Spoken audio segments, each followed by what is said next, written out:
One of our biggest collective fears when it comes to animals are the sharks. But is this warranted? The short answer is, of course not. Sharks only kill 8 to 10 people annually. You're more likely to get game ended by dogs, fireworks, vending machines, bears, bees, falling out of bed, and lightning, with your chances of being attacked by a shark being 1 in 3,748,067. With extreme diversity in both form and lifestyle, boxing all sharks into one box is quite foolish, like the species we're talking about today, which looks like it's mentally incapable of hurting a fly.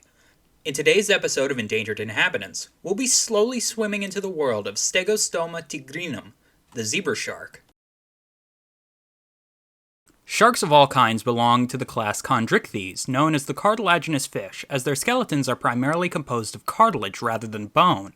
This grouping is the earliest to appear covered in this series by far, first appearing in the early Silurian around 440 million years ago, which is a mind-boggling amount of time. To put that into perspective, this is a map of what the Earth would have looked like back then.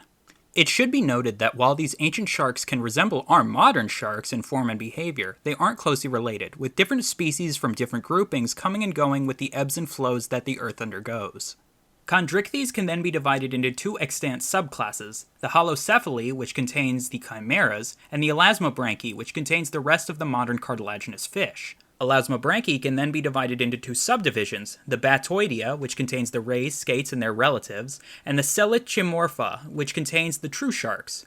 While Selechimorpha contains two superorders with four orders between them, we need to look at the superorder Gallimorphae, containing what are collectively referred to as the Gallene sharks, in the order Erectolobiformes, containing what are collectively referred to as the carpet sharks, in order to find our shark. The first recognizable carpet sharks appeared in the early to middle Jurassic, around 180 million years ago. Zebra sharks are the first monogeneric and monotypic species covered in this series, meaning that the taxonomic group they fall under contains only one immediate subordinate taxon. These sharks are found in the family Stegostomatidae, of which there is one sole member, making them monogeneric. They are also the sole member of the genus Stegostoma, making them monotypic as well. Zebra sharks are larger than your average shark. They can attain lengths of 2 to 3.5 meters, or 6'5" to 11'5", with no difference between males and females. They can weigh anywhere between 20 to 30 kilograms, or 45 to 65 pounds. Their lifespan in the wild is around 25 to 30 years, with outliers of up to 45 years existing. As adults, they are tannish brown with black spots and a white underbelly, being an example of a form of camouflage called countershading. One would think that this form does not fit something called a zebra shark, but this common name comes from their juvenile form. When born, zebra sharks are black with white stripes, which gradually become their adult colors when they attain a certain size. As cartilaginous fish, sharks have skeletons composed of cartilage rather than bone. While not as strong as bone, it is lighter and more flexible, which helps these fish swim faster and stay afloat. This means that sharks don't require swim bladders, gas-filled organs that help bony fish maintain their buoyancy in water, instead using a fatty liver. One of the most important things that sharks have are their fins. Zebra sharks have large pectoral fins, two close-set spineless dorsal fins, pelvic and anal fins near the tail, and a very long caudal fin that lacks a ventral lobe. Pectoral and dorsal fins are mainly used to help keep balance. The pelvic and anal fins are primarily for steering, while the caudal fin is used for propulsion through the water. Zebra sharks have a cylindrical body with a large, slightly flattened head and a short, blunt snout with small eyes placed on the sides of the head. Behind the eyes are the spiracles, respiratory openings responsible for the intake of water into the buccal sphere before being expelled from the 5 gill slits after oxygenated water passes through the gill filaments.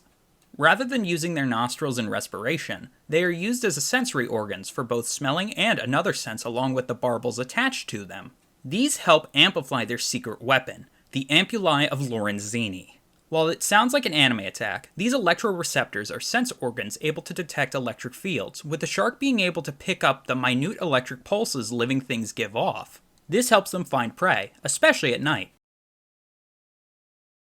These sharks are found in the Indo-Pacific. They can be found in the waters of Australia, Papua New Guinea, Fiji, New Caledonia, the federal states of Micronesia, Nauru, Palau, Tuvalu, the Solomon Islands, Tonga, the Marshall Islands, Indonesia, Timor-Leste, the Philippines, Brunei, Singapore, Malaysia, Thailand, Cambodia, Vietnam, China, Taiwan, Japan, Myanmar, Bangladesh, India, Sri Lanka, the Maldives, Pakistan, Iran, Iraq, Kuwait, Saudi Arabia, Bahrain, Qatar, the United Arab Emirates, Oman, Yemen, Israel, Jordan, Egypt, Sudan, Eritrea, Djibouti, Somalia, Kenya, Tanzania, Madagascar, Mauritius, Seychelles, Mozambique, and South Africa. As bottom-dwelling sharks, zebra sharks are often found in the intertidal zone to depths of around 62 meters or 203 feet over the continental and insular shelves. They are frequent inhabitants of coral and rocky reefs, sandy plateaus, inshore mudflats, mangroves, and in seagrass beds. They exhibit strong site fidelity, meaning they stay in the same place over extended periods of time unless seasonally migrating. These sharks are nocturnal foragers, feeding mainly on shelled organisms like snails, sea urchins, and crustaceans, including crabs, lobsters, shrimp, and their close relatives, but will opportunistically feed on small bony fishes and other small animals hidden in crevices. There are also possible accounts of predation on sea snakes, but this is tentative until more observations by trusted sources are given. They use their slender, flexible body to wriggle into narrow holes. Just like me. A small mouth and thickly muscled buccal cavity allow it to create powerful suction force with which they extract prey. Even when prey is hidden within crevices, they can use their electroreceptions to find any hidden prey and hoover them up. Regarding dentition, there are between 28 to 33 tooth rows in the upper jaw and between 22 to 32 tooth rows in the lower jaw. Each tooth has a large central cusp flanked with two smaller ones. These factors combined are designed to help the shark in crushing shelled prey, or any unfortunate animal that finds itself in the shark's mouth. These sharks are mostly solitary, but have been found in aggregations of between 20 to 50 individuals. Groups of several hundred individuals can be observed every summer off the coast of southeast Queensland in Australia. The purpose of these gatherings are currently unclear, as no definite mating behavior was observed. Speaking of mating behavior, courtship consists of a male following the female around and biting vigorously at her pectoral fins and tail. There can be periods in which he holds onto her pectoral fin and both sharks lie on the bottom. If the male is successful in swooning her and she digs his vibe after harassing her for a while, this can lead to mating, where the male curls his body around hers and inserts one of his claspers into her cloaca. Zebra sharks are oviparous, meaning eggs are fertilized internally that are then laid and hatch externally. Females lay large egg capsules with hair-like fibers along the sides that help secure them to the substrate. Eggs take around 4 to 6 months to hatch in captivity. Whether it takes the same in the wild is unclear, though. Once hatched, pups are immediately ready to strike out on their own and take over the world. Captive zebra sharks have also been observed producing young via parthenogenesis, a form of asexual reproduction where the embryo develops directly from the egg without the need for fertilization. This creates a clone of the mother that's genetically identical, not getting any of the genetic variation that sexual reproduction offers. It is unknown how common this is in the wild, maybe being a byproduct of a captive setting. Zebra sharks are listed as endangered on the IUCN Red List.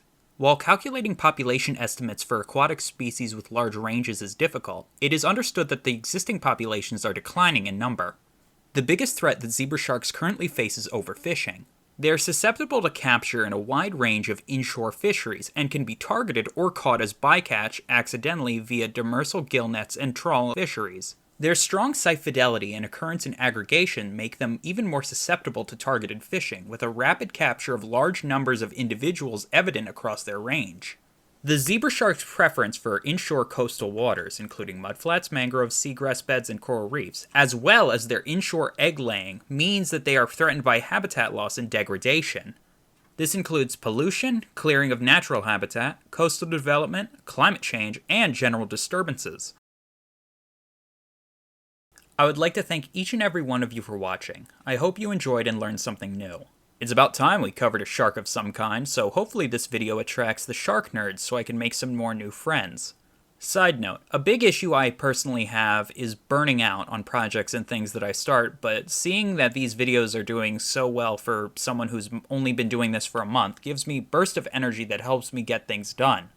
So be sure to like, comment, and subscribe and share so my mental health doesn't take a nosedive, I guess. Wish I knew it was that simple years ago, but we're making up for lost time. Everyone have a great day. Peace.